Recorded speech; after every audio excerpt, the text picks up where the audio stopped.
Doctor Sudhanshu Trivedi 15 minutes.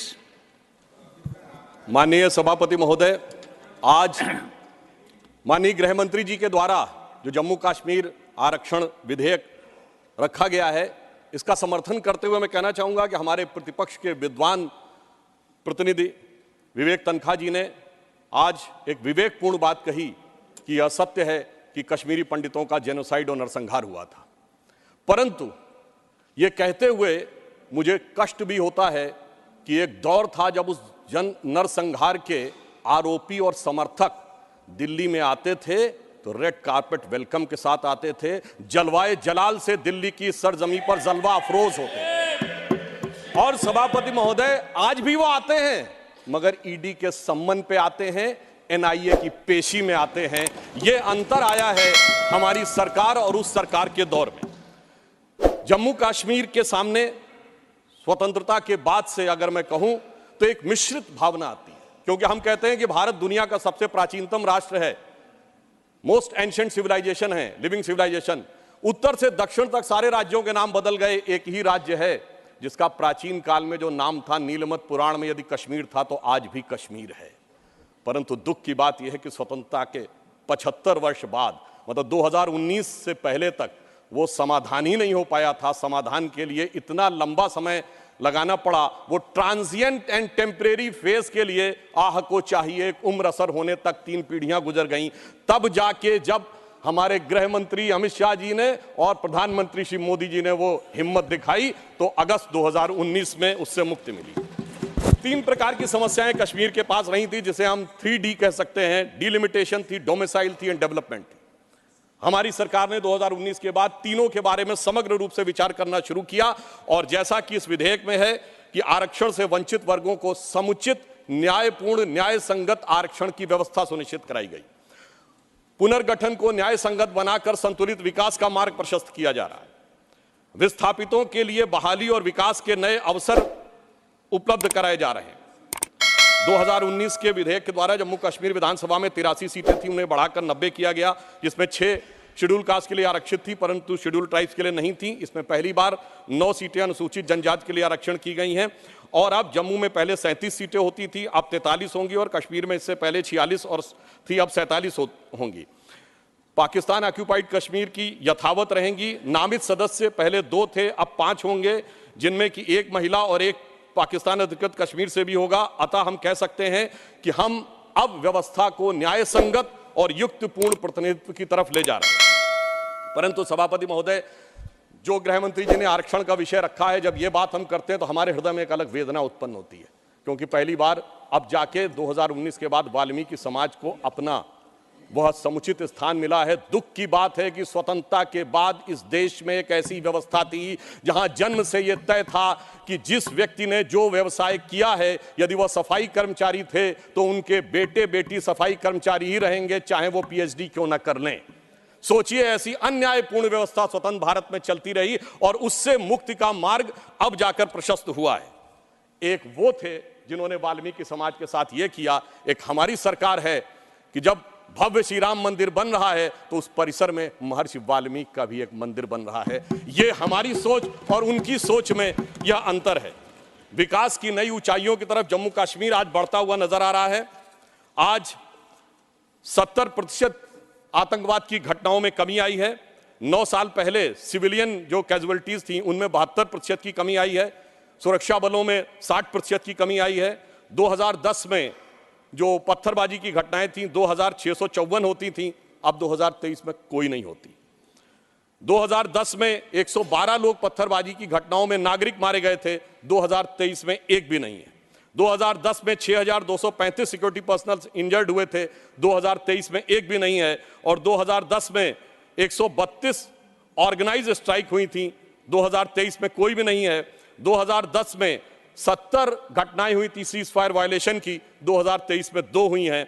और इस प्रकार हम ये कह सकते हैं कि कश्मीर के अंदर एक भारी बदलाव और एक सकारात्मक दिशा में दिखाई पड़ रहा है। और इसके लिए विकास के नए मार्ग के ऊपर कश्मीर इस प्रकार से प्रशस्त होता हुआ जा रहा है कि धारा 370 के हटने के बाद जो कश्मीर का डोमेस्टिक प्रोडक्ट था, जीएसडीपी था, जो 1 लाख करोड़ रुपए था, वो 5 साल में बढ़कर 2,27,000 करोड़ रुपए से अधिक हो गया है। सरकार ने कई लार्ज रिक्रूटमेंट ड्राइव स्टार्ट किए हैं, जिसमें 29,813 लोग अब तक रिक्रूट किए जा चुके हैं और एडिशनल 5,523 वैकेंसीज क्रिएट की गई हैं। जम्मू कश्मीर ने इन्वेस्टमेंट के जो प्रपोजल आए हैं वो 66,000 करोड़ रुपए के हैं और जो डायरेक्ट एम्प्लॉयमेंट और उसके द्वारा जो इनडायरेक्ट एम्प्लॉयमेंट क्रिएट होगा वो 2.9 लाख तक के व्यवसाय के अवसर क्रिएट हो सकते हैं। 2 मेडी सिटीज जम्मू और कश्मीर में क्रिएट की जा रही हैं। इस ढंग से स्थानीय चीजों को बढ़ावा दिया जा रहा है कि ऊखू गांव अब पेंसिल वाले गांव के रूप में पूरे देश में विख्यात होता जा रहा है और इसी के साथ साथ हिमायत स्कीम जैसी योजनाओं के द्वारा लोगों को रोजगार के नए अवसर प्रदान किए जा रहे हैं। यूनियन टेरिटरी गवर्नमेंट ने जीआई टैगिंग भी की है। सैफरन यानी केसर, जिसके लिए कश्मीर बहुत प्रसिद्ध है, उसमें और बासमती राइस की जीआई टैगिंग की व्यवस्था की, जिससे कि उसको एक अंतर्राष्ट्रीय स्तर तक एक मान्यता प्राप्त हो सकती है। जम्मू कश्मीर में इंफ्रास्ट्रक्चर डेवलपमेंट फाइनेंस कॉर्पोरेशन की भी स्थापना की गई है, जिसके द्वारा अनेक प्रोजेक्ट बहुत सफलतापूर्वक चल रहे हैं। कल्चरल एस्पेक्ट पे अगर हम देखें तो दिवाली शारदा देवी टेम्पल में 75 साल के बाद पहली बार मनाई गई है और कश्मीरी पंडितों का प्रसिद्ध त्यौहार नवरेह इस बार पूरे उत्साह के साथ मनाया गया है और हमारी गवर्नमेंट आने से पहले कुल 14 लाख टूरिस्ट आते थे। 2022-23 में 2 करोड़ पर्यटक आए हैं। इससे आप समझ सकते हैं कि जम्मू कश्मीर की अर्थव्यवस्था को कितना। आगे मैं एक और बात कहना चाहता हूं कि पहली बार 30 साल के बाद 27 जुलाई को शियाओं का मुहर्रम का जुलूस भी शांतिपूर्ण ढंग से और पूरे अकीदत के साथ चला। महोदय, मैं एक बात याद दिलाना चाहता हूं। मैं लखनऊ का रहने वाला हूं। वहां भी मैंने बचपन में हिंदू मुस्लिम कॉन्फ्लिक्ट नहीं सुना था, शिया सुन्नी कॉन्फ्लिक्ट सुने थे। इनकी सरकार के समय में शियाओं का जुलूस, मदे साहबा का जुलूस रोक दिया गया था। 22 साल तक रुका रहा। जब हमारी सरकार आई उसके बाद वहां पर शियाओं का मदे साहबा का जुलूस निकलने की स्थिति आई। मैं पूछना चाहता हूं, भाई हिंदू मुस्लिम के लिए हमारे ऊपर आरोप लगाते हो, ये शिया सुन्नी के बीच में जो होता था वो भी शांतिपूर्वक हमारे दौर में हुआ, कश्मीर हो या देश का कोई और हिस्सा हो। यह दर्शाता है कि हमारी सरकार सभी समुदायों को समान रूप से उन्नति का अवसर देती है। और 30 साल के बाद सिनेमा हॉल खुले। अब मैं एक बात और कहना चाहूंगा। बहुत बताया जाता है कि जम्मू कश्मीर सूफी का बहुत बड़ा सेंटर था। मैं पूछना चाहता हूं कि विगत 30 वर्षों से सूफीज्म के 4 बड़े सिलसिले हैं, नक्शबंदी, सोहरावर्दी, चिश्ती और कादरी। एक का भी कोई मरकज बचा हो तो बता दीजिए। बहुत से लोग विवादित ढांचा गिरने की बात करते हैं, मगर इस हिंदुस्तान में कश्मीर में एक चरारे शरीफ की मजार थी जो सैकड़ों साल पुरानी थी, उसे जला के ध्वस्त कर दिया गया और जलाने वाला कश्मीर भाग गया। उसके बारे में कोई नहीं बोलता। सेकुलरिज्म का सूरमा उत्तर से दक्षिण तक चुप बने रहते हैं। हमारे दिल में उसके लिए भी दर्द है। और मैं ये भी याद दिलाना चाहता हूं कि मुस्लिम समाज के लिए सबसे मुकद्दस मस्जिद हजरत बल पे नवंबर 1993 में आतंकवादियों ने कब्जा कर लिया था। ये वो भी दौर था, मगर इसके बावजूद किसी को उस दौर में खराबी नजर नहीं आती थी। आज जब सब कुछ शांतिपूर्ण और सही ढंग से चल रहा है तब यह समस्याएं नजर आती हैं। सेंट्रल गवर्नमेंट ने बहुत सारे इंफ्रास्ट्रक्चर प्रोजेक्ट्स अप्रूव किए हैं, सेंट्रल यूनिवर्सिटीज बनाई हैं। लद्दाख में सेंटर फॉर बुद्धिस्ट स्टडीज भी बनाया गया है और इसके अलावा IITs, IIMs और 2 एम्स बनाए गए हैं। प्रधानमंत्री ग्राम सड़क योजना में पहले 158 किलोमीटर की सड़कें बनती थी, अब 8,068 किलोमीटर की सड़कें बनी हुई हैं। परंतु इसी के साथ साथ मैं ये भी कहना चाहता हूं कि मोदी सरकार के शासनकाल में आने के बाद अब मॉर्टेलिटी रेट जो 22 पे था वो अब 14.3 पे आ गया है। पहले केवल 47 जन औषधि केंद्र थे 2019 से पहले, अब 227 हो गए हैं। और सबसे बड़ी बात यह है कि आज दुनिया का सबसे ऊंचा पुल जो 1315 मीटर का है वो आज चिनाब नदी के तट के ऊपर बना हुआ है। यह दर्शाता है कि कश्मीर किस नई ऊंचाई की तरफ जा रहा है। महोदय, मैं याद दिलाना चाहता हूं, हमारे बचपन में जिस जमाने में कश्मीर में आतंकवाद फैला था तो हम लोग कहते थे झेलम नदी का प्राचीन वैदिक नाम है वितस्ता और चिनाब का है अक्सिनी। तो हम कहते थे बो दिए विष बीज किसने, अब वितस्ता ने पुकारा, क्यों झुलसता जा रहा कश्मीर नंदन वन हमारा।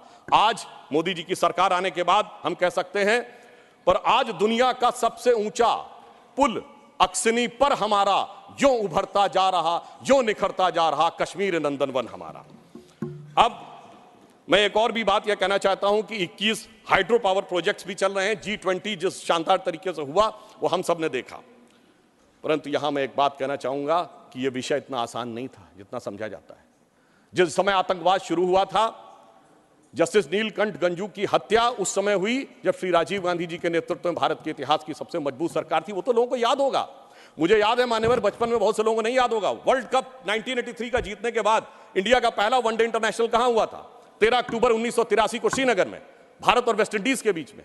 और वहां पर भारतीय टीम के खिलाफ नारे, चलिए वो तो अलग है, पाकिस्तान जिंदाबाद के नारे, भारतीय टीम के लोगों के ऊपर चीजें फेंकी गई, पिच खोद दी गई। उस समय तो सर्वकालीन शक्तिशाली प्रधानमंत्री जिन्हें विपक्ष मानता है श्रीमती इंदिरा गांधी जी का शासन था। परंतु उसके बाद ऐसा दौर भी आया कि वो सब लोग आरोप से छूट गए। कल माननीय गृह मंत्री जी ने जब लोकसभा में कहा था, कुछ गलतियों के बारे में कहा था, तो वहां पर नेता प्रतिपक्ष ने कहा था कि साहब गलतियां अगर हैं तो इस बारे में चर्चा कर ली जाए। तो मैं सिर्फ ये बताना चाहता हूं कि अगर गलतियों की बात होगी तो बहुत सी ऐसी गलतियां हैं जिन्हें विशेष रूप से ध्यान रखने की आज आवश्यकता है। मैं सिर्फ एक दो तीन तथ्य लोगों के सामने रखना चाहता हूं। जब स्वतंत्रता के उपरांत रियासतों के विलय का महकमा सरदार पटेल के पास था तो केवल कश्मीर नेहरू जी ने अपने पास क्यों रखा था? नंबर 2, 1946 में महाराजा हरि सिंह जी के विरुद्ध विद्रोह के आरोप में जब शेख अब्दुल्ला जेल में बंद थे तो पंडित नेहरू स्वयं उनको छुड़ाने के लिए कश्मीर गए और वो भी गिरफ्तार हो गए।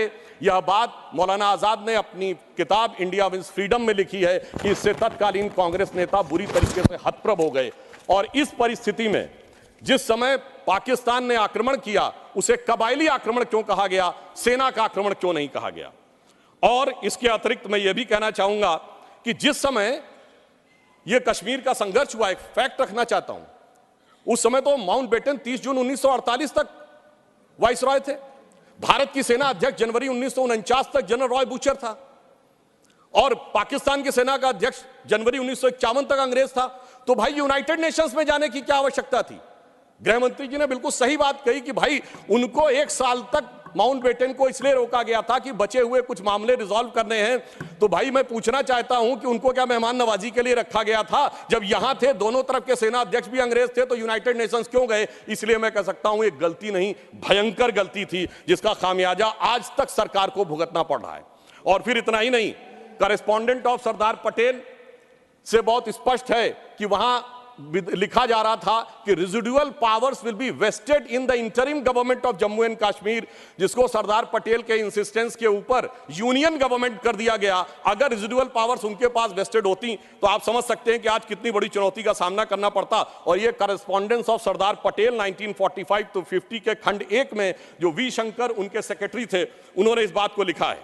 अब मैं एक बात और ध्यान देना चाहता हूं कि प्रथम लोकसभा में कश्मीरी पुनर्वास के कैबिनेट मंत्री अजीत प्रसाद जैन जी ने अपनी किताब कश्मीर व्हाट रियली हैपेंड में लिखा है कि the draft was approved by Sheikh and his colleagues and then passed by the Congress party. ये मैं नहीं कह रहा हूं, उनकी सरकार के कैबिनेट मिनिस्टर कह रहे थे। और इसमें अंत में एक और व्यक्ति का उद्धृत करना चाहता हूं जो भारत के मुख्य न्यायाधीश रहे, जस्टिस मेहरचंद महाजन, जो कि उस समय कश्मीर रियासत के प्रधानमंत्री थे। उन्होंने आकर कहा कि 24 अक्टूबर 1947 को वो पत्र लेकर आ गए थे, परंतु उसके बावजूद 2 दिन तक सिर्फ इसलिए मामला अटका रहा। ये मैं नहीं कह रहा हूं, जस्टिस महाजन ने अपनी किताब लुकिंग बैक में लिखा है, क्योंकि नेहरू जी की यह शर्त थी कि शेख अब्दुल्ला का पहले स्थान तय हो जाए नई सत्ता में, इसके उपरांत ही कश्मीर के विलय का प्रस्ताव होगा। वो सारी बातें आपको पता हो गई कि जब उस समय उन्होंने कहा था कि हम जाकर कराची चले जाएंगे यदि हिंदुओं की रक्षा की गारंटी श्रीनगर में फंसे हुए लोगों की ली जाए। इसलिए मैं कहना चाहता हूं इसके लिए एक दिन नहीं, एक सत्र भी कमजोर पड़ जाएगा।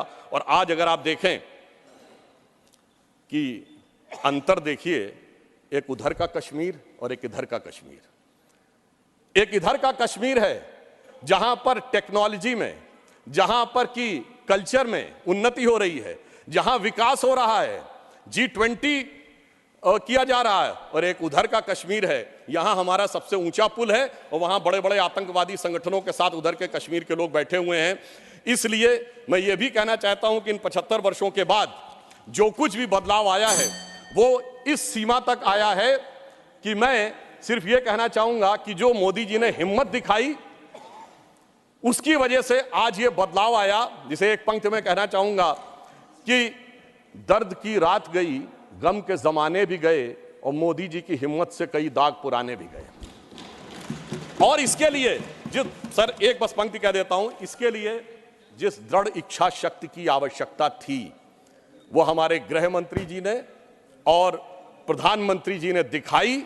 मैं कहना चाहूंगा कि आप सब लोग दलगत भावना से ऊपर उठकर उसका समर्थन करिए, क्योंकि सर्दी का मौसम आ गया है और इस समय बर्फीली हवाएं वहां चलती हैं। तो यह पंक्ति कहकर समाप्त करना चाहता हूं, न जो बर्फ की आंधियों से लड़े हैं, कभी पग न उनके शिखर पर पड़े हैं, जिन्हें लक्ष्य से कम अधिक प्यार खुद से, वही जी चुरा कर तरसते खड़े हैं। अगर बढ़ सको तो पखेरु बनो तुम, प्रवरता तुम्हारे चरण चूम लेगी, न हो साथ कोई अकेले बढ़ो तुम, सफलता तुम्हारे चरण चूम लेगी। धन्यवाद।